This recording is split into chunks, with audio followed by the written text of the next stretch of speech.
আল্লাহ তাআলার এক নাম্বার আদেশ যে আমানত তার হকদারের কাছে ফিরায় দাও, পৌঁছায় দাও। এই আয়াতের শানে নুজুলের দিকে গেলে আলোচনা বেশ লম্বা হয়ে যাবে। মুফাসসিরিনে কেরাম বলেন, যদিও এটা একটা ঘটনাকে কেন্দ্র করে আয়াতটা আল্লাহ নাজিল করেছেন, তবে এই হুকুমের মাধ্যমে সকল ধরনের আমানত এর মধ্যে সন্নিবেশিত হয়ে গেছে। সব ধরনের আমানত এর দ্বারা উদ্দেশ্য।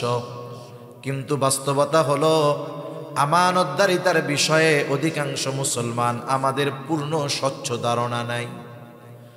আমরা অনেক সময় আমানতদারিতাকে শুধু লেনদেনের মধ্যে সীমাবদ্ধ করে ফেলি, যার কারণে অনেক ভালো মানুষ আছে, দিনদার মানুষ আছে, আমানতদারিতার ব্যাপারে ব্যাপক ধারণা না থাকার কারণে ওই নামাজি ভালো মানুষগুলো কোন সময় যে আমানতের খেয়ানত করে বসে সে সেটা নিজেও জানে না। এই জন্য যেহেতু আমানতদারিতার সম্পর্ক শুধু আমলের সাথে এমনটা নয়, বরং আমানতদারিতার সম্পর্ক হলো ঈমানের সাথে। নবীজি সাল্লাল্লাহু আলাইহি ওয়াসাল্লাম বলেন, লা ঈমানা লিমান লা আমানাতা লাহ। নবীজি বলেন, যার মধ্যে আমানতদারিতা নাই তার ঈমান নাই। ঈমান এবং আমানত এই দুইটা একে অপরের সাথে লাগানো আছে। আমানতদারিতার মধ্যে ত্রুটি দেখা দিলে ঈমানের মধ্যে ত্রুটি দেখা দেয়। এই জন্য আমানতদারিতা হলো মুমিনের ভূষণ, আর আমানতের খেয়ানত হলো মুনাফিকের অন্যতম আলামত। রাসূল আকরাম সাল্লাল্লাহু আলাইহি ওয়াসাল্লাম আমাদেরকে মুনাফিকের আলামতগুলো জানায় দিয়েছেন। যদিও সবগুলাই কম বেশি আমাদের জানা আছে, কিন্তু আফসোস মুনাফিকের আলামতগুলো আমাদের অনেকের মধ্যে থাকার পরেও ওই আলামতগুলো নিজের থেকে বের করার ব্যাপারে আমাদের কোনো ফিকির নাই। মুনাফিকের আলামত ওটা একটা ভাইরাসের মতো। ভাইরাস, করোনা ভাইরাস দেখা যাইতো নাকি? কিন্তু ওই ভাইরাস যদি কারো দেহে ভালো মতো বিস্তার করতে পারতো, লাঞ্চ ফুসফুসেকে যদি আক্রান্ত করে ফেলতে পারতো, ওই লোকের জন্য বাঁচা প্রায় অসম্ভব হয়ে যেত। মুনাফিকের আলামত গুলাও ভাইরাস। করোনা ভাইরাস মানুষের লাঞ্চ ফুসফুসেকে নষ্ট করে দেয়, হয়তো সেই কারণে মারাও যেতে পারে। কিন্তু মুনাফিকের আলামত গুলো এমন ভাইরাস, এটা মানুষের দেহের কোনো অর্গানকে নষ্ট করে না, বরং এই ভাইরাস মানুষের ঈমান ধ্বংসের কারণ হয়ে যেতে পারে। রাসূল আকরাম সাল্লাল্লাহু আলাইহি ওয়াসাল্লাম বলেন, মুনাফিকের এক নাম্বার আলামত ইদা হাদ্দাসা কাযাবা। মুনাফিক যখন কথা বলে মিথ্যা কথা বলে। ওয়া ইদা ওয়াদা আখলাফা, ওয়াদা করলে ওয়াদা খেলাফ করে। ইদা তুমিনা খানা, আমানতের খেয়ানত করে। আর এক হাদিসের মধ্যে আসছে, ওয়া ইদা তাখাসামা ফাজারা। মুনাফিকের সাথে যখন কারো একটু তর্ক বিতর্ক হয়, কথা কাটাকাটি হয়, মুনাফিক অশ্লীল মন্দ বকাঝকা করে।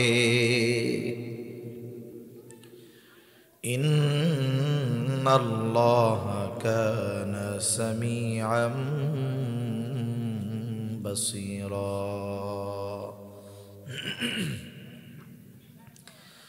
وقال رسول الله صلى الله عليه وسلم لا إيمان لمن لا أمانة له، أو كما قال النبي صلى الله عليه وسلم صدق الله العلي العظيم وصدق رسوله النبي الكريم، ونحن على ذلك من الشاهدين والشاكرين، والحمد لله رب العالمين. سبحانك لا علم لنا إلا ما علمتنا إنك أنت العليم الحكيم. اللهم صل على محمد وعلى آل محمد كما صليت على إبراهيم وعلى آل إبراهيم إنك حميد مجيد. اللهم بارك على محمد وعلى آل محمد كما باركت على إبراهيم وعلى آل إبراهيم إنك حميد مجيد. الحمد لله. ঐতিহ্যবাহী সিলেট জেলার সুনামগঞ্জ জেলার অন্তর্গত জগন্নাথপুর লামা টুকের বাজার গড়গড়ি ইসলামী হিলফুল ফুজুল সমাজ কল্যাণ সংস্থার উদ্যোগে আয়োজিত ২১তম তফসিরুল কোরআন মাহফিলের সমাপনী অধিবেশনের সম্মানিত শ্রদ্ধেয় সভাপতি, আমন্ত্রিত উলামায়ে কেরাম, সামনে উপস্থিত মুরব্বিয়ানে কেরাম, সমবয়সী যুবক বন্ধু, স্নেহের ছোট ভাই এবং পর্দার অন্তরালে অবস্থানরতা সম্মানিতা শ্রদ্ধা মা ও বোন, দয়াময় আল্লাহ রাব্বুল আলামিনের দরবারে অগণিত শুকর যে মহান মালিক আমাদের হায়াতে বরকত দিয়ে সুস্থ রেখে শীতকে উপেক্ষা করে কোরআন হাদিসের মোহাব্বতে কিছু কথা বলবার এবং শ্রবণ করবার সুযোগ যে মহান মালিক আমাদের দান করেছেন, সে মহান মালিককে খুশি করার জন্য মহব্বতের সাথে জবান খুলে অন্তর থেকে আমরা একবার কালিমাতুশ শুকর পাঠ করি, আলহামদুলিল্লাহ। অগণিত দুরুদ ও সালাম সৈয়দুল আম্বিয়া, আশরাফুল আম্বিয়া, খাতামুল আম্বিয়া, ইমামুল মুরসালিন, রহমাতুল লিল আলামিন মুহাম্মাদুর রাসূলুল্লাহ সাল্লাল্লাহু আলাইহি ওয়াসাল্লামের উপর। আসলে কুয়াশা পড়তেছে, ঠান্ডাও বেশ, আমার গায়েও পড়তেছে ফোটে ফোটে পানি, আর মোটামুটি ওই জায়গায় তো পড়ে জায়গা ভিজে গেছে। স্বাভাবিক, এর মধ্যে দীর্ঘ সময় বসে থাকা কঠিন। এই নিচে খড় দেওয়া ছিল, কিছু জিনিস আছে দেখতে সুন্দর না কিন্তু এটার কাম বালা, কিছু জিনিস আছে দেখতে ভালো কিন্তু এটা চোখের সৌন্দর্য, আসল কাম হয় না। আমাদের গ্রাম অঞ্চলের মাহফিলগুলোর মধ্যে আমাদের অঞ্চলে শুধু খড় বিছায়া দেয়, এটারে আপনারা কি বলেন? খেড়। ওই তো খেড় খড় একটা হইলেই হইল, এই শুধু খেড় বিছায়া দেয়। আর এখন তো একটু ডিজিটাল থেকে আমরা স্মার্ট হইতেছি না, এজন্য শুধু খেড় দিলে তো ভালো দেখা যায় না, ভালো লাগে না। উপরে একটু ত্রিপল দিলে সুন্দর দেখা যায়, কিন্তু বসার আরাম কিন্তু হয় না, তাই না? খেড় থাকলে যদি পানি এক ফোঁটা পড়ে, যেই জায়গায় পড়বে ওই জায়গা দিয়ে নিচে চলে যাবে, কিন্তু এই ত্রিপলের উপরে এক ফোঁটা পানি পড়লে আশেপাশে সব ভিজা যায়, ওই পানি বেঁধে যায়, দেখা যায় যে ওই জায়গায় পানি জমা হয়ে যায়। আর ওইটা তো খেড় হইলে তো ওটা আর পানি জমবে না, নিচের দিকে চলে যাবে। আর ত্রিপল স্বাভাবিক, এটা সহজে গরম হবে না, কিন্তু খেড়ের উপরে একবার আরাম করে বসলে আর নড়তেও মন চায় না তখন। এইটা একটা পদ্ধতি হইতে পারে যে শুধু খেড় দেওয়া, উদ্দেশ্য যেহেতু যারা শুনতে আসবে তারা যেন একটু আরামে শুনতে পারে, বসতে পারে, সেই ব্যবস্থা সেহেতু কর্তৃপক্ষের কাছে অনুরোধ থাকবে আগামীতে একটু খেড় মোটা করে দিয়ে দিবেন, তাইলে যেটা মূল মাকসাদ সেটা অর্জন হবে। আর একটা কাজ অনেক জায়গায় করে, এই যে ডেকোরেশন যারা করছে, কত সুন্দর ডেকোরেশন করছে, ওদের কাছ থেকে এটা ভাড়া আনা হয়েছে। আপনারা অনেকে হয়তো চিনবেন, হোগলার পাটি বলে, হোগলার পাটি চিনেন? ওগুলো কিন্তু একটু মোটা। আমাদের অনেক অঞ্চল আছে ওই সব জায়গায় ওইগুলা মাহফিলে ভাড়া দেয়, এটাও তো ভাড়া দিয়েই আনা লাগছে। হোগলার পাটি যদি হয় 50টা পাটি লাগলো, 15 টাকা 20 টাকা পার পিসে ভাড়া, বা 100টা লাগলো অবস্থার আলোকে, যে কয়টা লাগলো বিছায়া দিল, ভাড়া নিল। এতে ডেকোরেশন যারা আছে এদেরও এক্সট্রা একটা উপার্জন হইল, দিনই খেদমতের নিয়তে যদি এই ব্যবসা করে তাহলে সোয়াবও পাইল, টাকাও উপার্জন হইল। ঠিক না? তা আল্লাহ সুবহানাহু ওয়া তাআলা এই ঠান্ডার মধ্যে আপনারা বসছেন, যারা আমরা আসছি, আছেন, আসতেছেন, শুনতেছে, আল্লাহ তাআলা সকলকে উত্তম বিনিময় দান করেন। সকলে বলি আমিন। আমি বেশি সময় আপনাদের কষ্ট দিব না। পবিত্র কোরআনুল কারীমের সূরাতুন নিসা থেকে একটা আয়াত আমি আপনাদের খেদমতে তিলাওয়াত করেছি। রাসূল আকরাম সাল্লাল্লাহু আলাইহি ওয়াসাল্লামের অগণিত হাদিস থেকে একটা হাদিস পাঠ করেছি। আল্লাহ তাআলার কাছে তৌফিক চাই, নির্ধারিত বিষয়ের উপরে আল্লাহ তাআলা আমাকে কিছু কথা বলবার সুযোগ দান করেন, যেগুলো আমাদের সকলের দুনিয়া এবং আখিরাতের জন্য কল্যাণকর হয়। সকলে বলি আমিন। সম্মানিত উপস্থিতি, একটা মানুষের সৌন্দর্যতা তার চেহারার মধ্যে না। একটা মানুষ দেখতে অনেক সুন্দর, কিন্তু তার ক্যারেক্টার, চরিত্র ভালো না, কিছু খারাপ গুণাবলী তার মধ্যে আছে। বলেন তো, ওই লোকটা দেখতে যত সুন্দর হোক, আপনি কি আসলেও তাকে সুন্দর বলবেন? কিন্তু একটা মানুষ দেখতে কালো, কিন্তু তার মধ্যে নীতি, নৈতিকতা এবং ভালো অনেক গুণের সমন্বয় আছে। সে ওই গুণগুলো নিজের মধ্যে ধারণ করে। ওই লোক যতই কালো হোক, বলেন তো তাকে আপনি ভালো বলবেন কি বলবেন না? আমাদের বাংলাদেশে একটা প্রবাদ আছে, জাতের মেয়ে কালো ভালো, নদীর পানি ঘোলাও ভালো। আসলে আমরা তো মানুষ, আমাদের স্ট্রাকচার, আমাদের দেহ বা আমাদের দৃশ্যমান যেই জিনিসটা, এটাকে আমরা মানুষ বলি। মানুষ আর মনুষ্যত্ব, বাস্তবিক অর্থে একটা মানুষ যদি পরিপূর্ণ মানুষ হতে চায়, তাহলে মানবীয় কিছু গুণ তার জন্য অর্জন করা লাগে। কিছু মানুষ আছে দেখবেন, যার মধ্যে প্রকৃত মানবীয় গুণ তথা মনুষ্যত্ব তার মধ্যে নাই। তার মধ্যে এমন কিছু দোষ ত্রুটি আছে যেগুলো চতুষ্পদ জানোয়ারকে হার মানায়। এই জন্য প্রকৃত মানুষ হয় কিছু গুণের সমন্বয়। ওই গুণগুলো যখন কারো মধ্যে থাকে, ওই ব্যক্তি যত কালো হোক, ওই ব্যক্তি যত নিচু বংশের হোক, ওই ব্যক্তি যত ধনী হোক, ওই মানুষটা ওই গুণগুলোর কারণে সমাজের অন্যান্য মানুষের কাছে দামি হিসাবে বিবেচিত হয়। কিছু গুণাবলী আছে যেগুলো সকল মানুষের মধ্যে থাকা জরুরি, আর কিছু গুণাবলী আছে যেগুলো ঈমানের সাথে সম্পৃক্ত। ওই গুণাবলীগুলো প্রত্যেকটা মুমিনের মধ্যে থাকা জরুরি। আমি যে বিষয়টা নিয়ে আপনাদের খেদমতে আলোচনা করব, এটা এমন একটা গুণ যেটা প্রত্যেকটা মুমিনের জন্য থাকা কম্পালসারি, আবশ্যক। কোনো মুমিনের মধ্যে যদি ওই গুণটা না থাকে, সে নিজেকে যতই দামি মানুষ মনে বলুক, নিজেকে যতই সে ভালো মনে করুক, কিন্তু বাস্তবে সে ভালো না, বাস্তবে সে দামি নয়। এই গুণটা এমন একটা গুণ, যেই গুণের সম্পর্ক শুধু মানুষের ক্যারেক্টারের সাথে, বিষয়টা এমন না। এই গুণটার সমন্বয়, এই গুণটার সংযোগ হলো মুমিনের ঈমানের সাথে। মানুষ যদি কিছু গুণ অর্জন না করে, কিছু গুণ আছে যেগুলো যদি তার মধ্যে না থাকে, এতে তার ঈমানের ক্ষতি হবে না।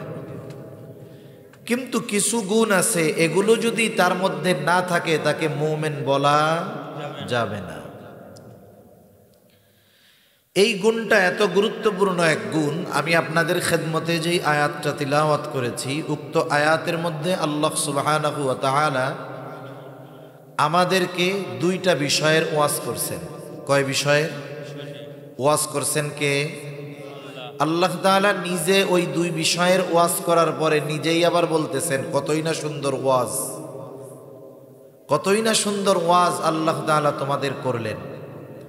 তাহলে এই দুই ওয়াজ স্বয়ং আল্লাহ তাআলা করার পরে এই ওয়াজের প্রশংসা স্বয়ং নিজে কে করতেছে? আল্লাহ। আল্লাহ তাআলা এই আয়াতের মধ্যে দুইটা গুণের কথা বলছেন। একটা হলো আমানতদারিতা, আর একটা হলো ন্যায়পরায়ণতা, ন্যায় বিচার। এই দুইটা গুণ এমন দুইটা গুণ, ইমাম শাফিঈ রহমাতুল্লাহি আলাইহি বলেন, যদি কোনো মুমিন এই দুইটা গুণ পরিপূর্ণ অর্জন করতে পারে, কোনো মানুষ যদি এই দুই গুণ পরিপূর্ণ অর্জন করতে পারে, সে সৌভাগ্যবান মানুষ। যেই সমাজের মধ্যে এই দুই গুণের সমন্বয় মানুষের মধ্যে আছে, দুই গুণের মানুষ বেশি আছে, সেই সমাজের মানুষ সৌভাগ্যবান মানুষ। যেই রাষ্ট্রের মানুষের মধ্যে এই দুই গুণ আছে, ওই রাষ্ট্রের মানুষ বড় সৌভাগ্যবান মানুষ। কারণ আমানতদারিতা আর ইনসাফ যখন মানুষের মধ্য থেকে উঠে যায়, ওই সমাজ, ওই জাতি, ওই রাষ্ট্রের মানুষের মতো দুর্ভাগ্যবান মানুষ আর কেউ নেই। বাস্তবতা হলো, আমাদের দেশ সহ গোটা দুনিয়ার দিকে যদি নজর দেন, বাস্তবতা হলো এইটা, আমাদের মধ্যে আমানতদারিতাও নাই, ন্যায় পরায়ণতাও নাই। এখন যদি আপনি আমি এই কথা বলি, হুজুর যেহেতু সবার মধ্যে নাই, তাইলে এই আলোচনা করে লাভ কি? বাদ দেন, সবাই যেই পথে গেছে আমরাও ওই পথেই যাই। বিষয়টা এমন নয়। একটা পরিবর্তন তো হঠাৎ করে হয় না। পরিবর্তনের জন্য বহুত মেহনত করা লাগে, সময় ব্যয় করা লাগে। সময় ব্যয় করা লাগে পরিবর্তনের জন্য।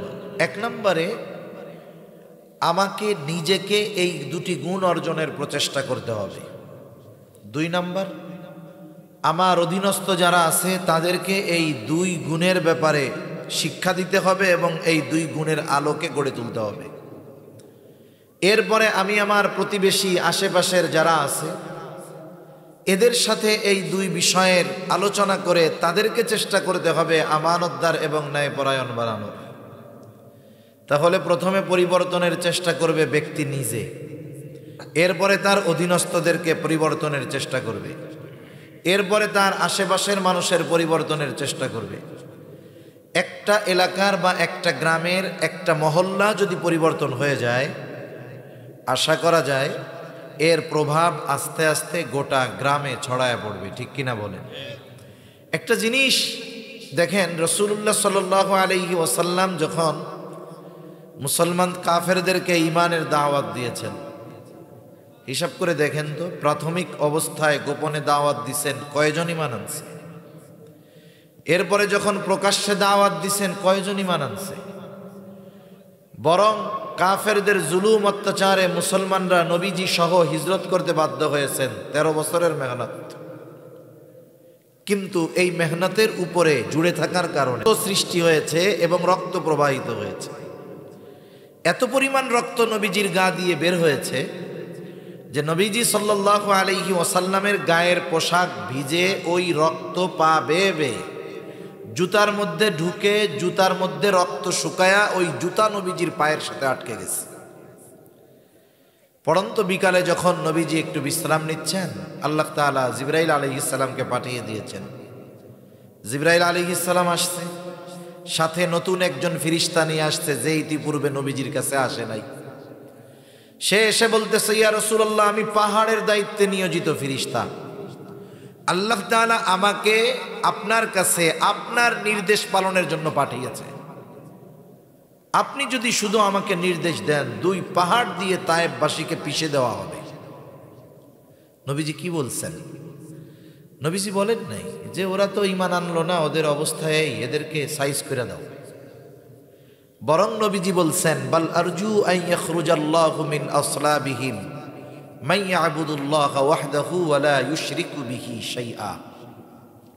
আরে আমি তো এদের ব্যাপারে আল্লাহ তাআলার কাছে এই আশা পোষণ করি, এরা হয়তো বুঝে নাই, ঈমান আনে নাই, তবে এদের মধ্য থেকে আল্লাহ তাআলা এমন এক প্রজন্ম বের করবে যে তারা এক আল্লাহর ইবাদত করবে, তার সাথে কারো শরীক করবে না।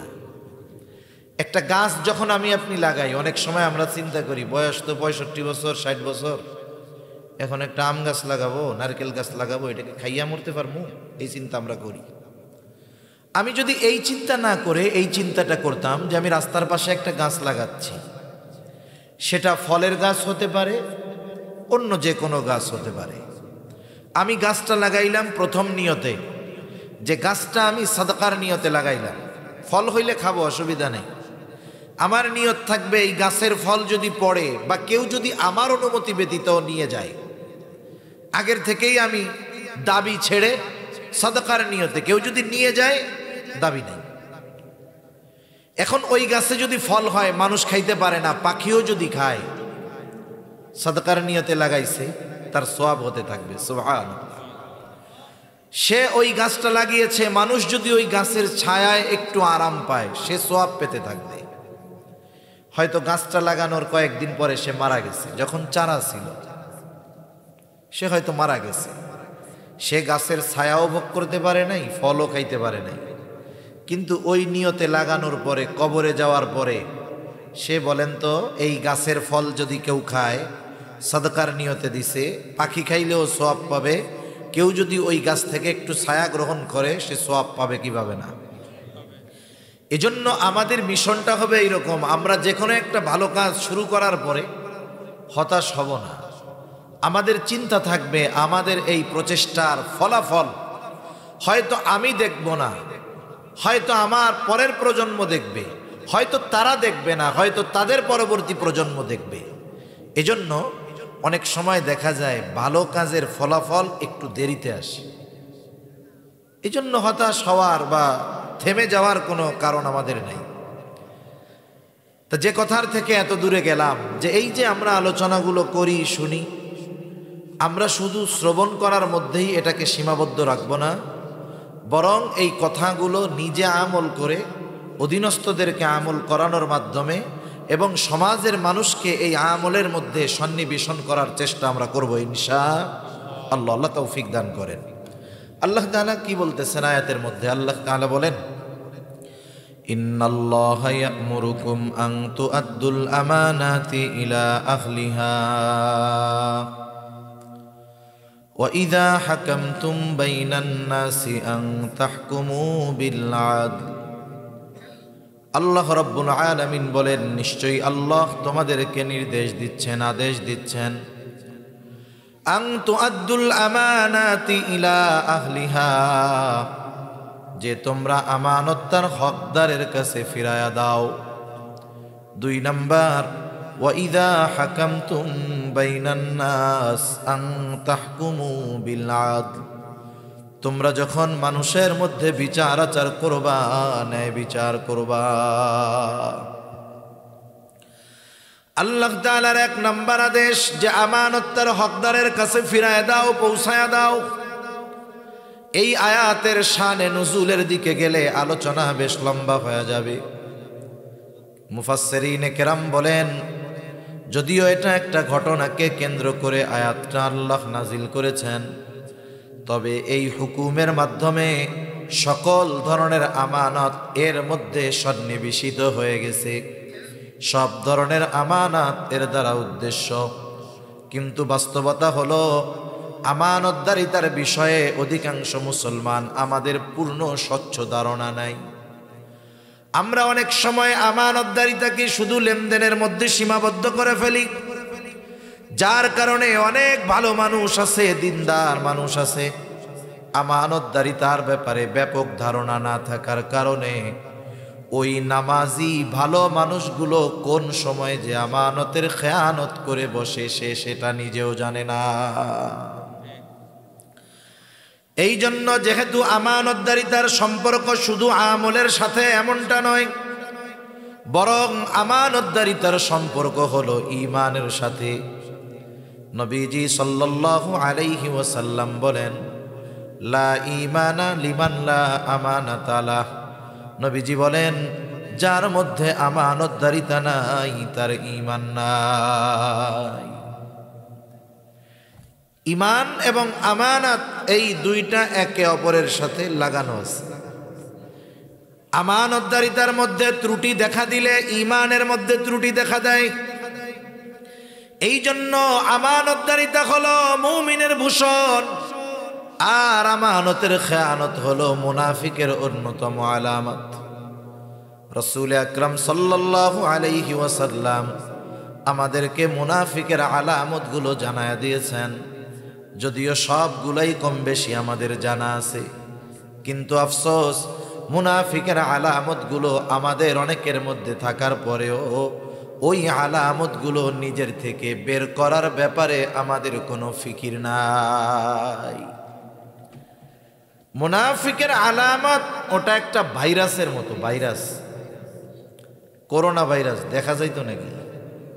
কিন্তু ওই ভাইরাস যদি কারো দেহে ভালো মতো বিস্তার করতে পারতো, লাংস ফুসফুসেকে যদি আক্রান্ত করে ফেলতে পারতো, ওই লোকের জন্য বাঁচা প্রায় অসম্ভব হয়ে যেত। মুনাফিকের আলামত গুলাও ভাইরাস। করোনা ভাইরাস মানুষের লাংস ফুসফুসেকে নষ্ট করে দেয়, হয়তো সেই কারণে মারাও যেতে পারে। কিন্তু মুনাফিকের আলামত গুলো এমন ভাইরাস, এটা মানুষের দেহের কোনো অর্গানকে নষ্ট করে না, বরং এই ভাইরাস মানুষের ঈমান ধ্বংসের কারণ হয়ে যেতে পারে।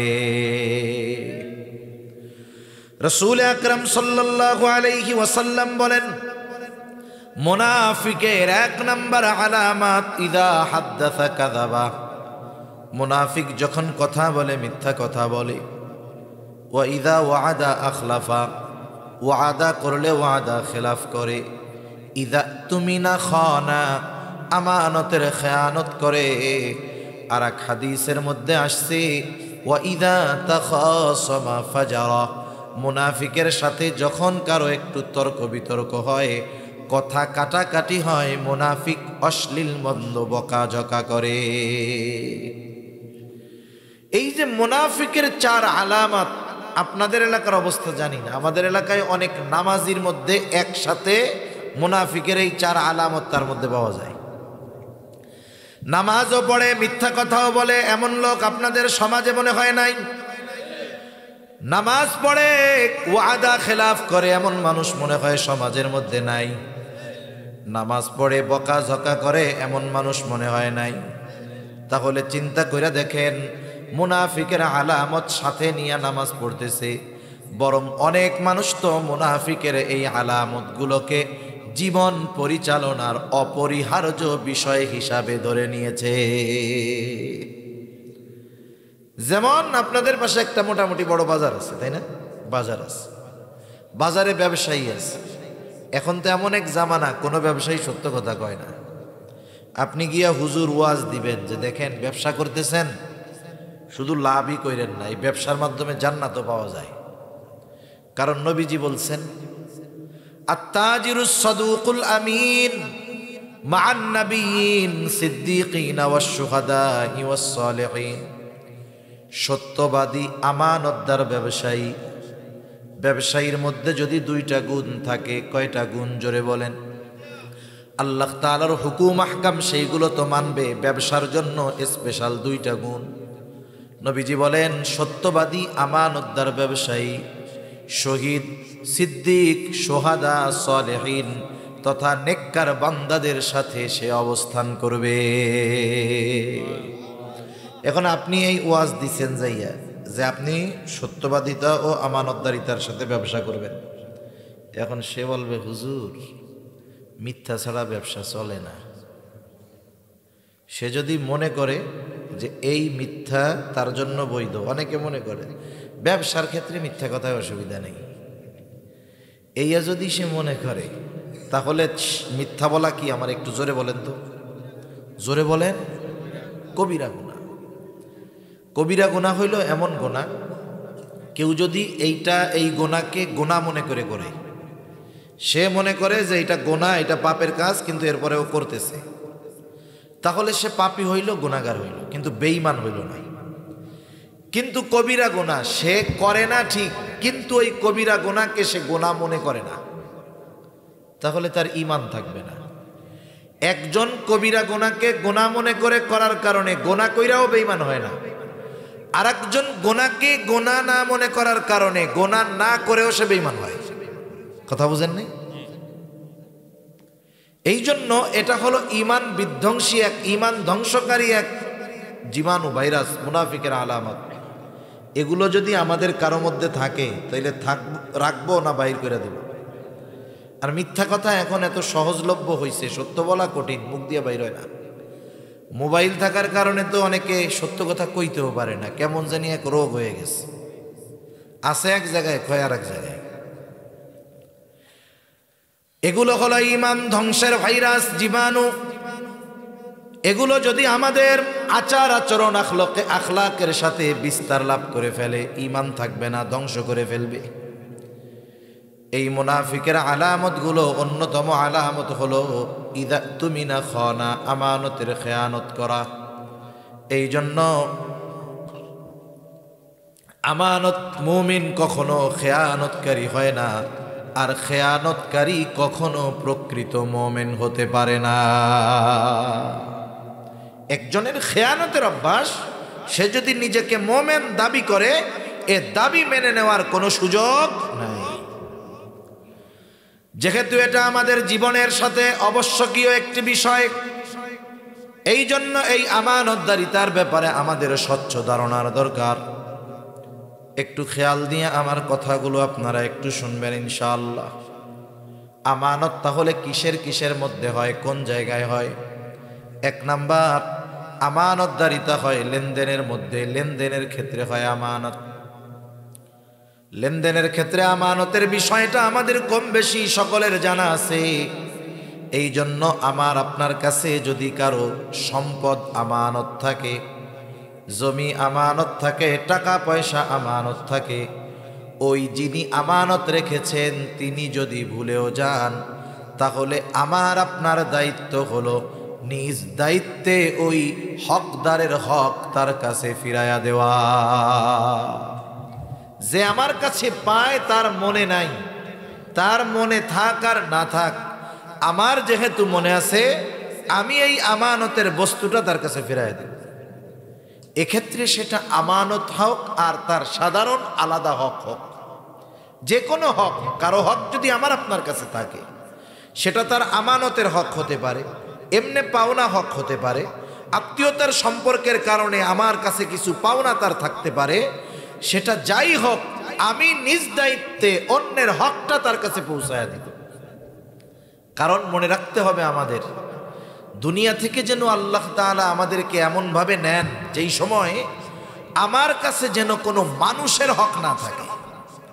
আল্লাহর হক যদি থাকে, আল্লাহ চাইলে মাফ করে দিতে পারে, কিন্তু আমার কাছে যদি কোনো মানুষের হক পাওনা থাকে, কিয়ামতের দিন ওই মানুষটা যদি বিপদে পড়ে যায়, আর আমার কাছে যেই হক সে পাইতো, সেই হক যদি কিয়ামতের দিন সে চেয়ে বসে, তাহলে আমার উপায় থাকবে না, আমার নেকি দিয়ে তার হক আদায় করতে হবে। আমি এই বিষয়টা নিয়ে বেশি লম্বা করব না, আলোচনাও অনেক লম্বা করব না। এজন্য অনুরোধ, অনেক আত্মীয় স্বজনের সম্পদ অনেক সময় আমার আপনার মধ্যে থাকে, অনেক সময় প্রতিবেশীর কিছু সম্পদ আমি দখল করে খাই, কিন্তু আমি জানি এটার মালিক সে। আত্মীয় স্বজনেরটা আমি খাই, আমি জানি এটার মালিক সে। আমার আপনার উচিত মালাকুল মউত আসার আগে এই হকগুলো প্রকৃত মালিকের কাছে পৌঁছায়া দেওয়া, না হলে আখিরাতে নাজাত পাওয়া কঠিন হয়ে যাবে। লেনদেনের ক্ষেত্রে সর্বোচ্চ স্বচ্ছতা আমরা অর্জন করব ইনশাআল্লাহ। বলেন, জোরে বলেন ইনশাআল্লাহ। আমার কাছে যে যা পায় আমি দিয়ে দিব। প্রয়োজনে আত্মীয় স্বজনের সম্পদ আছে, একটু বেশি দিয়ে দিব, অসুবিধা নেই। আমি যদি দুনিয়ায় একটু মানুষকে ছাড় দেই, আল্লাহ তাআলা হয়তো আখিরাতে আরো বড় ছাড় দিয়ে আমাকে মাফ করে দিবে। তাহলে এক নাম্বার আমানত হয় লেনদেনের মধ্যে, দুই নাম্বার কথাও হয় আমানত। রাসূল আকরাম সাল্লাল্লাহু আলাইহি ওয়াসাল্লাম বলেন, ইযা হাদ্দাসা আর-রাজুলু সুম্মা ইলতাফাতা ফাহিয়া আমানাতুন। নবীজি বলেন, যখন কেউ কোনো কথা বলে আর এদিকে সেদিকে তাকায়, ফাহিয়া আমানাতুন, ওই কথাটাও আমানত হয়ে যায়। অথচ আমাদের খাসলাত, আমাদের অভ্যাস হলো এর ব্যতিক্রম। কেউ যদি কোনো কথা আমার আপনার কাছে বলার পরে বলে, হুজুর আপনার কাছে বললাম, আপনি আর কারো কাছে বলিয়েন না। এই যে আমাকে অন্য কারো কাছে বলতে মানা করছে, এইবার আমি যতক্ষণ এই কথা আরেকজনের কাছে না বলি, ততক্ষণ আমার আর ভালো লাগে না। সে আমার চোখের আড়াল হওয়ার আগে আমি আরেকজনকে ডাক দিয়া বলি, শোনো, ওই লোক আমার কাছে এই কথাগুলো বলছে, আমি তোমাকে বললাম, তুমি কিন্তু কাউরে কইও না। দোস্ত আর এক দোস্তরে বলে, দোস্ত শুধু তোকে বললাম, তুই কিন্তু কাউকে বলিস না। এখন ওই লোক কি করে, চিন্তা করে যে হুজুররেও তো কারো কাছে বলতে মানা করছিল, হুজুর যেহেতু একজনের কাছে কইছে, আমারও মনে হয় একজনের কাছে কওয়া জায়েজ আছে। এইবারও আর একজনের কাছে বলবে, দেখ হুজুর কি মিথ্যা কথা কইতে পারে না, হুজুর অমকের ব্যাপারে আমাকে এই কথা বলছে, আমি তোমাকে বললাম, তুমি কিন্তু কাউরে বইল না। ও চিন্তা করবে, ওরে তো বলছিল কারো কাছে না বলতে, একজনের কাছে কইছে, আমারও মনে হয় একজনের কাছে বলা জায়েজ আছে। এইবার ও আর একজনরে বলে, আমি তোমারে বললাম, তুমি কারো কাছে বইল না। এইভাবে সকালের কথা দুপুর হইতে হইতে 100 জনের কাছে পৌঁছায় গেছে। যে যাকে বলে শুধু বলে, আমি তোমারে বললাম, তুমি কাউরে বইল না। বলেন তো, যেই কথা কারো কাছে বলা মানা ছিল, সেই কথা যখন 100 জনের কাছে পৌঁছায় গেল, এখন কি খেয়ানত একটা আছে নাকি 100টা হয়ে গেছে?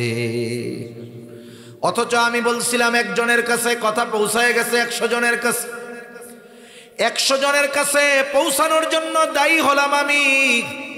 কারণ হাদিসের মধ্যে আসছে, দুনিয়ায় যখন কেউ কোনো ভালো কাজের সূচনা করে, ওই ভালো কাজ দুনিয়ায় যতদিন চলে, যতজন করে, ভালো কাজের সূচনা যার দ্বারা হয়েছে, সে কবরে শুয়া শুয়া ওই ভালো কাজের সওয়াব পাইতে থাকে। আবার যখন কারো দ্বারা কোনো মন্দ কাজের সূচনা হয়, ওই মন্দ কাজ যতদিন দুনিয়ায় চলে, যতজন ওই মন্দ কাজ করে, কবরে শুয়ে শুয়ে সে ওই মন্দ কাজের গুনার অংশ পাইতে থাকে। এই জন্য আমি আপনি যখন কোনো কথা, গোপন কথা কারো কাছে বলে দিব, ওই কথা যত জনের কাছে পৌঁছাবে, ততটা খেয়ানতের গুনাহ প্রথম যে খেয়ানত করেছে তার আমল নামায় যোগ হয়ে যাবে। এই জন্য কোন কথা আমানত তথা কোন কথা গোপন রাখতে হবে, এটা সাধারণ মানুষ বুঝে। এমন কথা মানুষের কাছে বলা যাবে না, যেই কথা যদি অন্যজনের ব্যাপারে আমি বলে দেই, তাহলে তার সম্মান নষ্ট হবে, জানমালের নিরাপত্তা নষ্ট হবে। তবে এমন কোনো কথা যদি আমার আপনার কাছে কেউ গোপনে বলে, ডানে বামে তাকায়া বলে, যেই কথা যদি গোপন রাখা হয়, মানুষের ক্ষতি হবে, এলাকার ক্ষতি হবে, ইসলামের ক্ষতি হবে, তাহলে ওই কথা গোপন রাখা জরুরি নয়, বরং ওই ধরনের কথা যথা দ্রুত সম্ভব মানুষের কাছে পৌঁছায়া দেওয়া জরুরি। এজন্য আমার আপনার কাছে কেউ যদি এমন কোনো কথা বলে, যেই কথা প্রকাশ হয়ে গেলে ওই ব্যক্তির সম্মান, ইজ্জত, এগুলো মানুষের কাছে লজ্জার মুখোমুখি তাকে হতে হবে, এই ধরনের বিষয় আমরা গোপন রাখবো। আমাদের অভ্যাস হইল, সম্পর্ক ভালো যখন থাকে তখন গোপন করি, সম্পর্ক যখন তার সাথে ভালো থাকে না, ওই কথাকে আমি অস্ত্র হিসাবে ব্যবহার করি। হ্যাঁ কই যে, হ্যাঁ বেশি কথা কইও না, জানি তো তোমার বউ তোমারে পিড়ায়, কইয়া তুমি কিন্তু মানুষের কাছে। এখন এই কথা যদি কারো জীবনে ঘটে, আর এই কথা যদি মানুষের সামনে বলে, ওই লোকের ইজ্জত সমান থাকবে? এইরকম সম্পৃক্ততার কথাগুলো, এগুলো সবসময় গোপন রাখতে হয়। শত্রু হলেও শত্রুর আমানতের খেয়ানত করতে হয় না। নবীজি সাল্লাল্লাহু আলাইহি ওয়াসাল্লাম কাফেরদের আমানতেরও খেয়ানত করেন নাই। যখন তিনি হিজরত করবেন মদিনার উদ্দেশ্যে, যেই রাত্রে রওনা হবেন, চতুর্দিক দিয়া কাফেররা নবীজির ঘর ঘিরা রাখছে। নবীজিও জানে চতুর্দিকে ঘর ঘেরা, কাফেররা সশস্ত্র অবস্থায় আসছে নবীজিকে হত্যা করার জন্য। নবীজি হযরত আলী রাদিয়াল্লাহু তাআলা আনহুকে নিজের ঘরে রেখে, নিজের বিছানায় শুয়াইয়া নবীজি হিজরতের সফর শুরু করেছেন। কেন? কারণ নবীজির কাছে কাফেররাও নির্দ্বিধায় আমানত রাখত। নবীজি যখন সফর শুরু করবে, নবীজির কাছে কাফেরদের কিছু আমানতের মাল ছিল। হযরত আলী রাদিয়াল্লাহু তাআলা আনহুকে নবীজি সব বুঝাইয়া দিলেন, আমানতের বস্তুগুলো বুঝাইয়া দিলেন। বললেন, আলী, প্রত্যেকটা সম্পদ তার মালিকের কাছে ফিরাইয়া দেওয়ার পরে তুমি হিজরতের সফর শুরু করবা। চিন্তা করে দেখেন, যাদের জুলুম অত্যাচারের কারণে নবীজির দেশ ছাড়া লাগতেছে, যেই কাবার জন্য নবীজির কত মায়া মোহাব্বত ভালোবাসা, যাদের অত্যাচারের কারণে নবীজির হিজরত করা লাগতেছে, যেই মানুষগুলো নবীজির ঘরের চতুর্দিকে ঘিরে নবীজিকে হত্যা করার জন্য আসছে, নবীজি ওই মানুষগুলোর আমানতের বস্তুর ব্যাপারেও কতটা সতর্ক ছিলেন। সেই জন্য শত্রুর আমানতের খেয়ানত আমরা করব না। 3 নাম্বার দায়িত্ব আমানত। সকল ধরনের দায়িত্ব আমানত। এখন তো এমন এক জামানা, মানুষ দায়িত্ব কিনতে চায়, কোটি কোটি টাকা দিয়ে দায়িত্ব কিনে। অনেকে যেমন রাষ্ট্রীয় সরকারি কিছু চাকরি করে, সরকারি অধিকাংশ চাকরি হলো জনগণের সেবা করা, কাজ করা। 15 লাখ ঘুষ দিয়া জনগণের জানমালের নিরাপত্তা দিতে চায়। এখন যে 15 লাখ ঘুষ দিয়া চাকরি নিল, মনে করেন ও কি করবে? সেবা করবে, ট্রাক ঠেকায়া চান্দা উঠাবে, ঠিক না? এখন তো মানুষ দায়িত্ব কিনতে চায়, দায়িত্ব নেওয়ার প্রতিযোগিতা করে।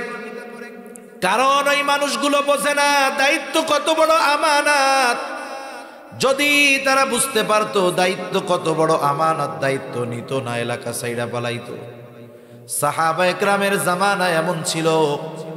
এক সাহাবীর ব্যাপারে এমন বর্ণনা আছে, আলোচনা হয়েছে রাষ্ট্রের একটা দায়িত্ব তাকে দেওয়া হবে, তার অনুপস্থিতিতে যারা আলোচনা করছে তাদের মধ্য থেকে একজন আইসা ওই সাহাবীরে বলতেছে, ভাই আজকে ওই জায়গায় একটা বিষয় আলোচনা হয়েছে, আমরা মোটামুটি আলোচনা করছি, ওই বিষয়ের দায়িত্বটা তোমারে দেওয়া হবে।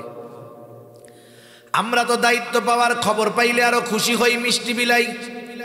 ওই সাহাবী চিন্তা করতেছে, হায়রে আমাকে যদি দায়িত্বটা দিয়ে দেয় তাহলে অবস্থাটা কেমন হবে। বিকালবেলা জানছে দায়িত্ব দেওয়া হতে পারে, দেওয়া হয় নাই। এই সাহাবী রাতের বেলায় গাঠি গুঠি নিয়ে এলাকা ছেড়ে চলে গেছে। কিসের ভয়ে? যদি দায়িত্ব দিয়ে দেয় তাহলে আমার কি হবে। এই মানুষেরা দায়িত্ব নিতে ভয় পাইতো, আর আমরা টাকা দিয়ে দায়িত্ব কিনতে চাই। ইমাম আজম আবু হানিফা রহমাতুল্লাহি আলাইহি, খলিফা মনসুর ইমাম আবু হানিফাকে বলছে, ও ইমাম, আপনি প্রধান বিচারকের দায়িত্ব গ্রহণ করেন। সবার সামনে খলিফা প্রস্তাব দিয়েছে ইমাম আবু হানিফাকে। ইমাম আবু হানিফা সাথে সাথে খলিফার প্রস্তাব ফিরাইয়া দিল। খলিফা প্রচণ্ড রাগ হয়ে গেছে, কত বড় সাহস, এত বড় অফার, এত বড় পুরস্কারের ঘোষণা আমি দিলাম, দায়িত্বের ঘোষণা দিলাম, যেই দায়িত্ব পাবার জন্য কত মানুষ আশা করে, আর আমি নিজের থেকে এত বড় সম্মানজনক দায়িত্বের প্রস্তাব দিলাম, নিল না। রাগে হাতের চাবুক দিয়া ইমাম আবু হানিফার গায়ে একটা বাড়ি মেরে দিয়েছে। খলিফা মনসুর যখন রাজপ্রাসাদে ফিরে গেছে, খলিফা মনসুরের চাচা বলে, ও মনসুর, কাজটা তুমি ভালো করো নাই। ইমাম আবু হানিফার গায়ে চাবুক দিয়ে বাড়ি মারছো, কাজটা ভালো করো নাই, ক্ষমা চাও। খলিফা নিজে গিয়ে ক্ষমা চাবে, তার একটু লজ্জা লজ্জা লাগে। খলিফা তার বিশ্বস্ত একজনকে পাঠায় দিল, যাও ইমাম আবু হানিফার কাছে গিয়ে আমার পক্ষ থেকে তুমি ক্ষমা চাইবা, মাপ চাইবা। সাথে সাথে 1 থলে স্বর্ণ মুদ্রা দিয়ে দিল, বলল, শোনো, তুমি আমার পক্ষ থেকে মাপ চাইবা এবং এই হাদিয়াটা তুমি ইমাম আবু হানিফার কাছে দিবা। সাথে সাথে এটাও বলবা, আপনি যদি এই হাদিয়াটা গ্রহণ করেন তাহলে খলিফা নিশ্চিত হবে যে আপনি তাকে মাফ করে দিয়েছেন। লোকটা ইমাম আবু হানিফার কাছে এসে বলে, ইমাম আবু হানিফা, খলিফা মনসুর আপনার সাথে যে আচরণ করেছে তার জন্য তিনি লজ্জিত, ক্ষমা চেয়েছেন, ক্ষমা করে দেন। ইমাম আবু হানিফা তো নববী সিফতের অধিকারী। আমাদের নবীজি ছিলেন ক্ষমার সাগর, নবীজি প্রতিশোধ পরায়ণ ছিলেন। ইমাম আবু হানিফাও বললেন, ঠিক আছে, মাফ করে দিলাম। এইবার ওই লোক ওই 1 থলে স্বর্ণ মুদ্রা ইমাম আবু হানিফার কাছে দিয়ে বলে, ধরেন, খলিফা এটা আপনার জন্য হাদিয়া দিয়েছে, আপনি যদি খলিফার এই হাদিয়া কবুল করেন তাহলে খলিফা নিশ্চিত হবে যে আপনি তাকে মাফ করে দিয়েছে। যদি গ্রহণ না করেন তাইলে উনি ভাববে মাফ করেন নাই। ইমাম আবু হানিফা বলতেছে, না, আমি মাফ করে দিছি। লোকটা বারবার জোরাজুরি করতেছে, বলে, আপনি রাখেন, কোনো অসুবিধা নাই। ইমাম আবু হানিফা জিজ্ঞাসা করতেছে, তোমার খলিফা যে আমাকে হাদিয়া দিল, এত স্বর্ণ মুদ্রা পাইল কোথায়? মনে রাখবেন, একটা দেশ পরিচালনার দায়িত্ব পাইলেই সে ধনী কিন্তু হয়ে যায় না। আপনারা তো সিলেটের মানুষ, যুক্তরাজ্য তথা ইংল্যান্ডে আপনাদের আত্মীয় স্বজন বেশি। সিলেটের মধ্যে মনে হয় বিশ্বনাথের লোকজনই একটু বেশি, বা এই এলাকার বেশি, তাই না? এইদিকের লোকজন ইংল্যান্ডে বেশি। এই করোনাকালীন সময়ে বর্তমান প্রধানমন্ত্রীর আগে যিনি প্রধানমন্ত্রী ছিলেন, ওনার নাম কি ক্যামেরন যেন ছিল। কি ক্যামেরন? একজন ছিল না, একজন জেমস ক্যামেরন নাকি। এই লোক খবরের পাতায় দেখলাম উনি বলতেছে যে আমি প্রধানমন্ত্রিত্ব ছেড়ে দিব। কেন? কয় যা বেতন পাই এ দিয়ে আমার সংসার চলে না। আপনারা কি এই খবর পাইছিলেন? উনি দিছে, উনি বলছে কি যে আমি প্রধানমন্ত্রিত্ব ছেড়ে দিব। কেন? বলে আমি যা অনারিয়াম পাই, সম্মানই পাই, বা আমাকে যে বেতন দেওয়া হয় এটা দিয়ে আমার সংসার চলে না, আমি আমার বিজনেসে মনোনিবেশ করতে চাই। দেখেন, ইংল্যান্ডের মতো একটা রাষ্ট্রের প্রধানমন্ত্রী বলতেছে আমি যা বেতন পাই তা দিয়ে আমার সংসার চলে না। আর আমাদের এই দেশ, অধিকাংশ গরিব মানুষ, কোনো মতে যদি এই দেশে একজন মেম্বার হইতে পারে আর 5 বছর যদি থাকতে পারে, মেম্বার হওয়ার আগে বাড়ি ছিল গাছতলায়, 5 বছর মেম্বার হইয়া 5 তলা বাড়ি হয়ে যায়। মনে রাখতে হবে, মেম্বারের জন্য রাষ্ট্রের পক্ষ থেকে নির্ধারিত একটা ভাতা আছে না নাই বলেন তো? চেয়ারম্যানের জন্য একটা নির্ধারিত ভাতা আছে, এমপির জন্য আছে, মন্ত্রীর জন্য আছে, প্রধানমন্ত্রীর জন্য আছে, রাষ্ট্রপতির জন্য রাষ্ট্রের পক্ষ থেকে একটা নির্ধারিত ভাতা আছে। এই ভাতার বাইরে যদি কেউ 1 টাকা বেশি নেয়, কিয়ামতের দিন আল্লাহর সামনে খেয়ানতের বোঝা নিয়ে দাঁড়াতে হবে। ইমাম আবু হানিফা এবার বললেন, কোথায় পেয়েছে তোমার খলিফা এত মুদ্রা? বলে কোথায় পাবে উনি দিয়েছে রাষ্ট্রীয় কোষাগার থেকে, আপনারে হাদিয়া দিছে। ইমাম আবু হানিফা বলতেছেন না, এটা গ্রহণ করার সুযোগ নাই। এইবার সে আরো জোরে চাপাচাপি করে, বলে আপনি রাখেন, আপনি নিজের জন্য ব্যয় করার দরকার নাই, মানুষকে সদকা করে দিয়েন। ইমাম আবু হানিফা বলতেছে, শোনো, তোমার কাছ থেকে এটা রাখবার পর এটা আমি নিজের জন্য খরচ করি নাকি অন্যকে দিয়ে দেই সেটা কোনো বিষয় হবে না, বরং তোমার খলিফা জানবে ইমাম আবু হানিফা আমার দেওয়া হাদিয়া গ্রহণ করেছে। এখন কইতে পারেন হুজুর, বলতে পারেন হুজুর, এতে ইমাম আবু হানিফার অসুবিধা কি ছিল? খলিফা যদি নিয়ে থাকে দায়ী উনি ওনারে দিছিল থেকে। আমাদের বাংলাদেশে চোরাই মার্কেট আছে, চোরাই মার্কেট। সিলেটে আছে নাকি এরকম? মানে চোরাই মালটাল বিক্রি হয় কিছু জায়গা আছে, সবাই জানে ওই জায়গায় সব মাল বিক্রি হয়। কি মাল বলেন তো? চোরাই মাল। ঢাকায়ও কিছু মার্কেট আছে, ওটার নামই হয়ে গেছে চোরাই মার্কেট। তার মানে ওইখানে যেই প্রোডাক্টগুলো আসে সব চুরির মাল। কথা বুঝতে পারছেন?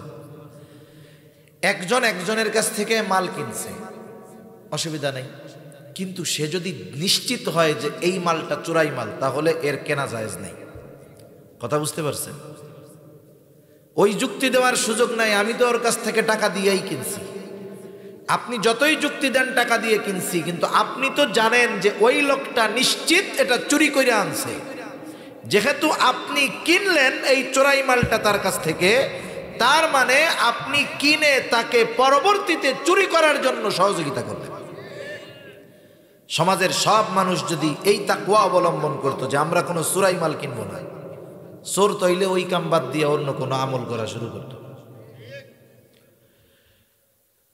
রাষ্ট্রীয় কোষাগার থেকে সম্পদ আসছে, এটা নিঃসন্দেহে ইমাম আবু হানিফা খুব ভালো মতো জানে যে এটা রাষ্ট্রীয় সম্পদের মাল।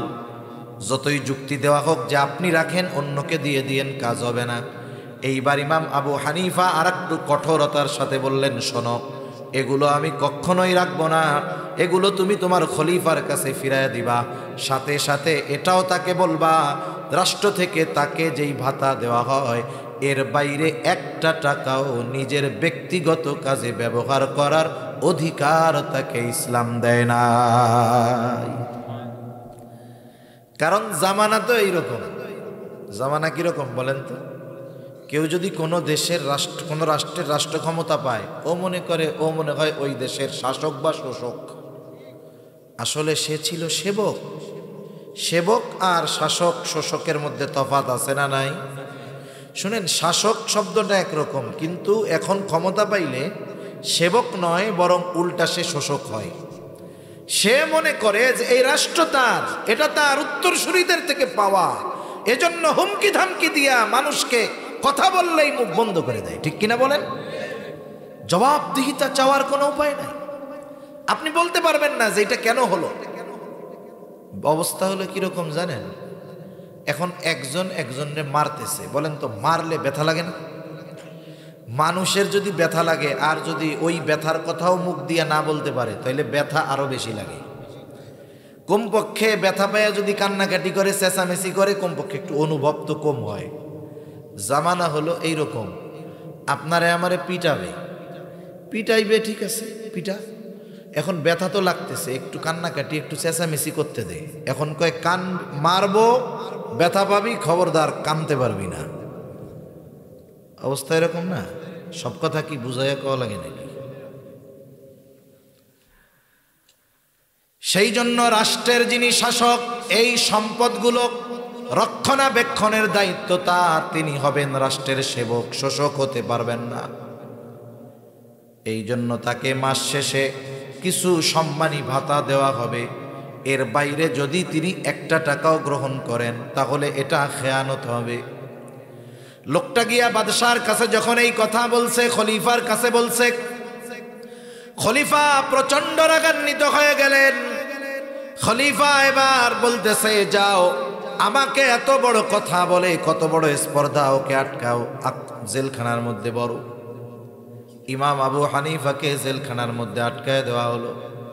ইতিহাস শুনেন, প্রত্যেক দিন চাবুক দিয়ে আঘাত করা হতো, আর বলা হতো, আপনি যদি প্রধান বিচারকের দায়িত্ব গ্রহণ করেন, আপনাকে ছেড়ে দেওয়া হবে।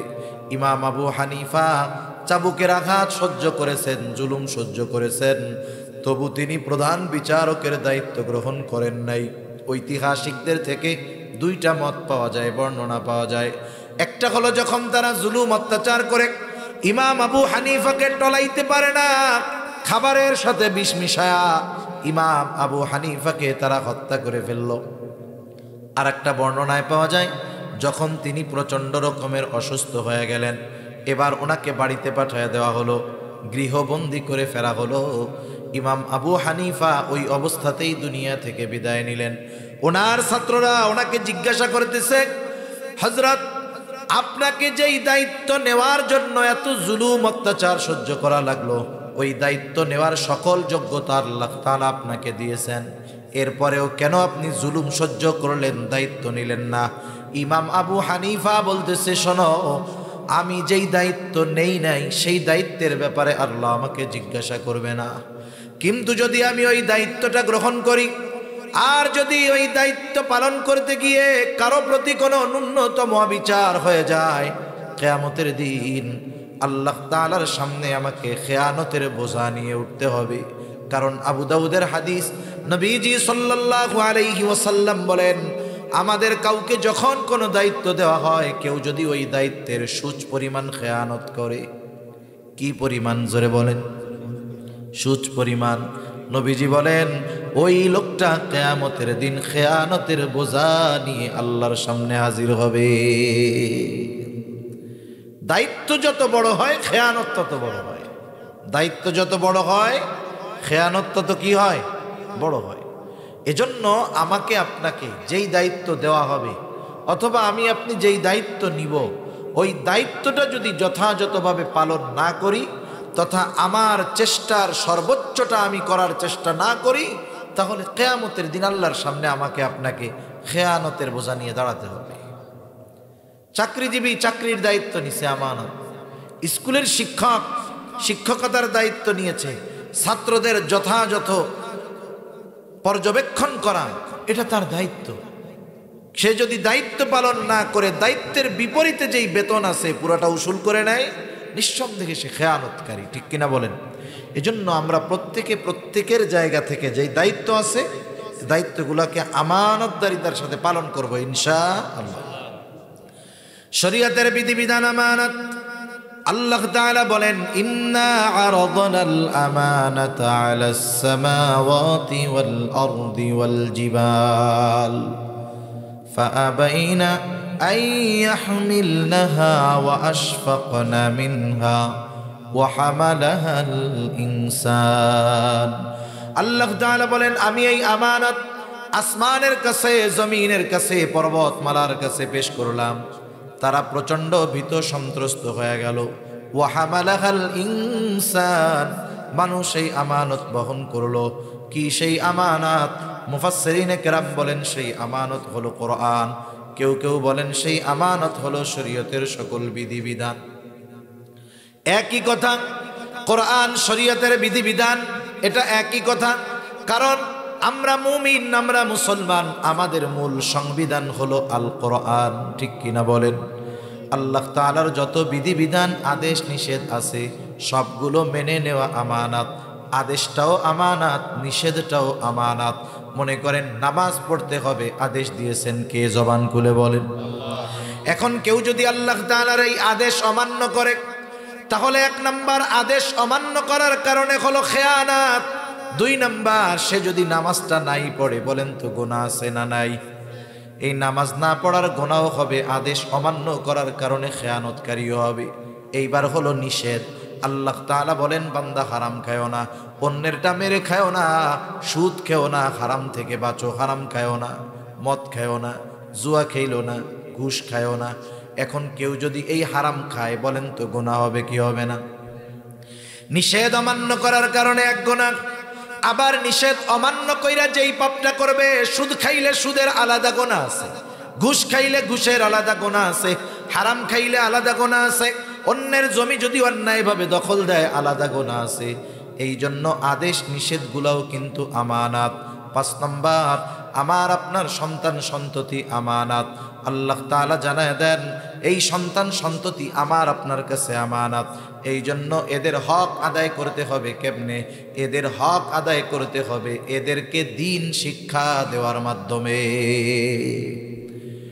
এজন্য আল্লাহ তাআলা কোরআনুল কারীমের মধ্যে বলেন ইয়া আইয়ুহাল্লাযীনা আমানু কু আনফুসাকুম ওয়া আহলিকুম নারা আল্লাহ তাআলা বলেন হে ঈমানদারেরা নিজেকে জাহান্নামের আগুন থেকে বাঁচাও অধীনস্থদেরকেও বাঁচাও নিজেকে কেমনে বাঁচাইবা ঈমান আনছো আল্লাহর আদেশ নিষেধ মান্য করার মাধ্যমে নিজেরে বাঁচাও অধীনস্থ আছে এদের ব্যাপারে কি করবা বলে এদেরকে জাহান্নাম থেকে বাঁচানোর পদ্ধতি শেখানোর মাধ্যমে তুমি এদের হক আদায় করে জাহান্নাম থেকে বাঁচানোর চেষ্টা করো এই জন্য অধীনস্থ যারা আছে সন্তান সন্ততি যারা আছে এরা আমাদের কাছে আমানত হওয়ার কারণেই কিয়ামতের দিন আল্লাহ তাআলা আমাকে আপনাকে আমার আপনার অধীনস্থদের ব্যাপারে জিজ্ঞাসা করবে নবীজি সাল্লাল্লাহু আলাইহি ওয়াসাল্লাম বলেন কুল্লুকুম রাঈন ওয়া কুল্লুকুম মাসউলুন আন রাইয়াতিহি নবীজি বলেন তোমরা প্রত্যেকেই দায়িত্বশীল প্রত্যেককে তার দায়িত্বের ব্যাপারে জিজ্ঞাসা করা হবে এই জন্য সন্তান সন্ততি যারা আছে দুনিয়া কামানো শেখানোর আগে এদেরকে জরুরতে দ্বীন শিক্ষা দেওয়া প্রত্যেকটা অভিভাবকের উপরে জরুরি এবং ওই দ্বীন শিক্ষা পাওয়াটা প্রত্যেকটা সন্তানের তার অভিভাবকের কাছে হক যদি এই হকটা আদায় না করে খেয়ানতকারী হবে আমার আপনার জানমাল আমার আপনার কাছে আমানত আল্লাহ তাআলা বলেন ইন্নাল্লাহা আশতারা মিনাল মুমিনিনা আনফুসাহুম ওয়া আমওয়ালাহুম বিআন্না লাহুমুল জান্নাহ আল্লাহ তাআলা বলেন মুমিনের জান এবং মালকে তিনি জান্নাতের বিনিময়ে ক্রয় করে নিয়েছেন মূলত জান্নাতের মালিক হইলাম আমরা আর আমাদের জানমালের মালিককে একটু জোরে বলেন এই জন্য জানমাল আমার আপনার কাছে আমানত আমানতের জিনিসের মাসালা হইল ব্যবহার করার অনুমতি নাই কিন্তু আল্লাহ তাআলা বড় মেহেরবান বড় দয়ালু আমানতের এই জানমাল আমাদের ব্যবহার করার অনুমতি দিয়ে দিছে তবে একটা সীমানা দিয়ে দিছে যে বান্দা এই সীমানার মধ্যে জানমাল ব্যয় করো কোনো অসুবিধা নেই তোমার নিজের ভালো খাইতে মন চায় ভালো খাও ভালো পড়তে মন চাও পড়ো কোনো অসুবিধা নাই পরিবার পরিজনের জন্য ব্যয় করো এক হাদিসের মধ্যে আসছে পরিবারের জন্য যেটা ব্যয় করা হয় এটাও সদকা তোমার প্রতিবেশী অভাবী দরিদ্র তাকে তুমি খাওয়াও দাও, কোনো অসুবিধা নাই, দিনী কাজে ব্যয় করো, অসুবিধা নাই, মাদ্রাসায় দাও, মসজিদে দাও, মাহফিলে দাও, কোনো অসুবিধা নাই। কিন্তু খবরদার এই টাকা দিয়ে এমন কোনো কাজে অংশগ্রহণ করবা না, এমন কোনো কাজ এই টাকা দিয়ে করবা না যেটা করলে গুনাহ হয়। এই জন্য গুনার কাজে টাকা পয়সা ব্যয় করা যাবে, মাঝে মধ্যে ওই টাকা দিয়ে বিড়ি সিগারেট কিনে খাওয়া যাবে, কিন্তু যাবে বিড়ি সিগারেট খাওয়া যাইব? বিড়ি সিগারেট খাইলে দুই খেয়ানত একসাথে হয়। বিড়ি সিগারেট খেলে উপকার হয় না? আরে উপকার নাই, ক্ষতি আছে। কিসের ক্ষতি হয়? শুধু মালের ক্ষতি না, জানেরও ক্ষতি। জান মাল দুইটাই আমানত। সিগারেট খাইলে মালেরও ক্ষতি হয়, জানেরও ক্ষতি হয়। সেই জন্য কেউ যদি এই জানমালের ক্ষতি করে, দুনিয়ায় যা হইলে হইল, কিন্তু আখেরাতে তো আল্লাহর কাছ থেকে জবাব দিয়ে তার কাঠগড়ায় দাঁড়াতে হবে। এজন্য এই ধরনের কোনো কাজে আমরা অর্থ ব্যয় করব না। গুনার কাজে আমার শ্রমকেও কখনো দিব না। মনে করেন একজন গানের আয়োজন করবে, কিন্তু তার টাকা পয়সা নাই। যুবকরা মনে করেন কথার কথা গানের আয়োজন করবে, ওই লোক যায় বলতেছে, দেখ আমার তো টাকা পয়সা দিয়ে সাহায্য করতে পারলাম না, আয় তোদের সাথে 3টা পোস্টার লাগায় দেই, গানের পোস্টার। কি হইব কন? এই যে শ্রম ব্যয় করছে কিসের কাজে? গুনার কাজে। কি করলো তাইলে? খেয়ানত করলো। কিন্তু যদি এই জান আমি দ্বীনের জন্য উৎসর্গ করে দেই, গুনাহ আছে? দ্বীনের জন্য যদি জীবন কোরবান হয়ে যায়, কোনো অসুবিধা নাই। এই জন্য আল্লাহ তাআলা জানমাল আমার আপনার কাছে আমানত রাখছেন, তবে শর্ত সাপেক্ষে ব্যবহারের অনুমতি দিয়েছেন। অঙ্গ প্রত্যঙ্গগুলো আমানত। আল্লাহ তাআলা কোরআনুল কারীমের মধ্যে বলেন, ইয়ালামু খাইনাতাল আয়ুন ওয়া মা তুখফিস সুদূর। আল্লাহ তাআলা জানায় দেন, এই অঙ্গ প্রত্যঙ্গের দ্বারা গুনাহ করলে অঙ্গ প্রত্যঙ্গের খেয়ানত হয়। কেউ যখন হাত দিয়ে গুনাহ করে, হাতের খেয়ানত হয়। পা দিয়ে গুনাহ করলে পায়ের খেয়ানত হয়। চোখ দিয়ে গুনাহ করলে চোখের খেয়ানত হয়। জবান দিয়ে গুনাহ করলে জবানের খেয়ানত হয়। আল্লাহ তাআলা দুইটা বিষয়, একটা হলো অভ্যন্তরীণ আর একটা হলো দৃশ্যমান, দুইটা বিষয়ের উপমা দিয়ে বলেন, ইয়ালামু খাইনাতাল আয়ুন ওয়া মা তুখফিস সুদূর। আল্লাহ তাআলা বলেন, তিনি জানেন তোমরা চোখের কি খেয়ানত করো আর অন্তরের কি খেয়ানত করো, তথা অন্তরে কি লুকায় রাখো। দুনিয়ার কেউ না দেখলেও না জানলেও যিনি তোমার চোখের আর অন্তরের খেয়ানতের খবর রাখেন তিনি কে? এই কয়েকটা বিষয় যদি সামনে রেখে আমরা আগাতে পারি, যে আমি হয়তো রাতের বেলা একা মোবাইলের মধ্যে সিনেমা দেখতেছি, নাটক দেখতেছি, দুনিয়ার কেউ দেখতেছে না, দেখেন কে? এই যে দেখার দ্বারা কিসের খেয়ানত হইল? জোরে কন। গান শুনলাম ইয়ারফোন লাগায়া, পাশের কেউ শোনে না, কিন্তু কিসের খেয়ানত হইল? জোরে বলেন। অন্তর দিয়ে খারাপ চিন্তা করলাম, দুনিয়ার কেউ এই চিন্তার খবর জানে না, কিন্তু জানে কে? এই রকম প্রত্যেকটা চিন্তা মানুষের জীবন পরিবর্তন করতে পারে। নাইলে পিটিয়ে মানুষের চারিত্রিক পরিবর্তন সম্ভব নয়। বরং সে যদি চিন্তা করে আমার সব কিছুর নিয়ন্ত্রক একজন আছে, দুনিয়ার কেউ না দেখলেও দেখার মতো একজন আছে, এই ভয়, এই চিন্তা যার মধ্যে যত গভীর হবে, তার আখলাক চরিত্রটাও তত সুন্দর হয়ে যাবে। তাহলে আল্লাহ তাআলা ওয়াজ করেছেন দুইটা ওয়াজ এই আয়াতের মধ্যে। কয়টা ওয়াজ? জোরে বলেন। এই শেষ 5-10 মিনিটের মধ্যে আল্লাহ তাআলা বলেন, 1 নম্বর আদেশ, ইন্নাল্লাহা ইয়া'মুরুকুম আন তুআদ্দুল আমানাতি ইলা আহলিহা। 1 নম্বর আল্লাহ তাআলা মূলত বলেন, তিনি তোমাদেরকে নির্দেশ দিচ্ছেন তোমরা আমানতদার হও, এটা হলো মূল কথা। 2 নম্বর আদেশ, ওয়া ইযা হাকামতুম বাইনান নাস আন তাহকুমু বিল আদল। তোমরা যখন মানুষের মধ্যে বিচার আচার করবা, ন্যায় বিচার করবা। এখানে 2টা বিষয়। একটা হলো যখন আমার বিচার হবে, হইতে পারে না অনেক সময় যে মানুষ আমার কোনো বিষয়ের বিচার করতেছে, আমাকে ন্যায় বিচার মানার মন মানসিকতা অর্জন করতে হবে। একটা ন্যায় বিচার হইছে, রায় আমার বিপক্ষে গেছে, এটা লিগ্যাল, আমাকে মেনে নিতে হবে যে এটা আমার বিপক্ষে গেলেও এটাই সঠিক রায়। এক নাম্বার সমস্যা, আমাদের সবার মধ্যে এই রোগ আছে, আমরা ন্যায় বিচার মানতেও রাজি নেই। যেটা পাবলিক মানে না সেটা করার দরকার কি? এজন্য বিচারকরা ন্যায় বিচারও করে না। আমরা ন্যায় বিচার করিও না, ন্যায় বিচার মেনেও নেই না, এটা আমাদের জন্য দুর্ভাগ্যের ব্যাপার। আর যদি একটু পাওয়ার থাকে, ক্ষমতা থাকে, তাইলে তো ও অবিচার করলেও ওইটারে ন্যায় বিচার বানানোর চেষ্টা করে, মানে অপরাধ করলেও ওইটারে ভালো কাজ বানানোর চেষ্টা করে ফেলে। অথচ একটা দুইটা ঘটনা বলি, কষ্ট হবে না তো? শেষ করে দিই। দেখেন, খলিফাতুল মুসলিমিন হযরত ওমর রাদিয়াল্লাহু তাআলা আনহু, আমরা তো যদি সমাজের একজন প্রভাবশালী নেতা গোছের মানুষরে পাই, চিন্তা করি যত তেল মাইরা ওনার মন জোগানো যায়। উনি যদি দেশের সবচাইতে বড় অপরাধীও হয়, আমরা ওনার সামনে মিছিল মারি, অমক ভাইয়ের চরিত্র ফুলের মতো পবিত্র। মানে যত মিথ্যা আর তেল মাইরা ওনার নজরে কিভাবে আসতে পারি এই চিন্তা আমাদের থাকে। শাসকদের মন যদি জোগানো হয় অবৈধ পন্থায়, এটা বড় একটা খারাপ কাজ। এ গোটা দুনিয়ায় একরকম অবস্থা দেখি, রাষ্ট্রপ্রধান চেয়ারে বসে থেকে আর সামনে সব তেলবাজ, সব তেলবাজ। ওর বাবার নাম যেই কয়বার না কয়, প্রধানমন্ত্রী, মাননীয় প্রেসিডেন্ট, এই সেইগুলা তার চেয়ে আরো বেশি কয়। কি যে এক দেশে, কি যে এক দুনিয়ায় আছি, আল্লাহই ভালো জানে। আর দুনিয়া তামশি আলাল ফাম, এটা কোনো আরবি কথা না, এটা হলো দুনিয়া চলে এখন পামের উপরে। আপনি যত তেল আর পাম মারতে পারবেন আপনি তত ভালো। অবস্থা হলো এই, ঠিক কিনা বলেন?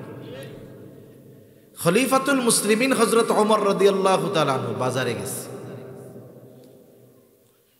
স্থলভাগের 3 ভাগের 1 ভাগের কর্তৃত্ব যার হাতে ছিল, হযরত ওমর রাদিয়াল্লাহু তাআলা আনহু। বাজারে গেছে একটা ঘোড়া কিনবে। একজন অমুসলিমের একটা ঘোড়া ওনার পছন্দ হয়েছে।